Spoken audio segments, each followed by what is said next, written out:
કચ્છ પશ્ચિમ વન વિભાગ હેઠળના કાર્યક્ષેત્રમાં આવતા ભુજ પશ્ચિમ રેન્જને મળેલ બાતમીના આધારે તારીખ 4 જાન્યુઆરી 2026ના રાત્રે પેટ્રોલિંગ દરમિયાન ભુજ શહેરના આશાપુરા નગરના રહેણાંક મકાનમાં આવેલ રૂમની પલંગ પેટીમાંથી વન્ય પ્રાણીના શિકારમાં વાપરવામાં આવતા સાધનો, શસ્ત્રો, મોટરસાયકલ નંબર GJ12EQ5257 તથા વન્ય પ્રાણી સાહુડીના અવશેષો અને અન્ય વન્ય પ્રાણીઓના દાંત તથા જડબાના અલગ અલગ ભાગો તેમજ દેશી દારૂની ભઠ્ઠી અને જથ્થો મળી આવેલ. આ કામે કચ્છ વન વર્તુળના વડા ડોક્ટર સંદીપ કુમાર CCF તથા શ્રી H.J. ઠક્કર DCF કચ્છ પશ્ચિમ વન વિભાગના માર્ગદર્શન હેઠળ ભુજ પશ્ચિમ રેન્જના અમુક અધિકારી કર્મચારીઓ દ્વારા આરોપી સુરેશભાઈ દિલીપભાઈ કસવિયા રહે આશાપુરા નગર ભુજની ધરપકડ કરવામાં આવેલ છે.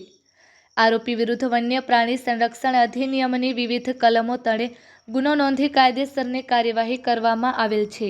કામગીરીમાં જોડાયેલ અધિકારી કર્મચારી Shri A.H. Solanki RFO, Shri UB Jani forester, Shri MB Vadher forest guard, Shri JJ Bhuva forest guard તેમજ RN Rabari forest guard, RB Bera forest guard, DK Jatiya forest guard તેમજ Shri LG Jogal forester, Mohit Kumar R Baraiya forest guard, SN Rabari forest guard તેમજ DM Gojiya forest guard, LP Daiya forest guard, RB Marand forest guard તેમજ MN Jhala forest guard તમામ અધિકારી કર્મચારીઓ આ સફળ કામગીરીમાં જોડાયેલ હતા.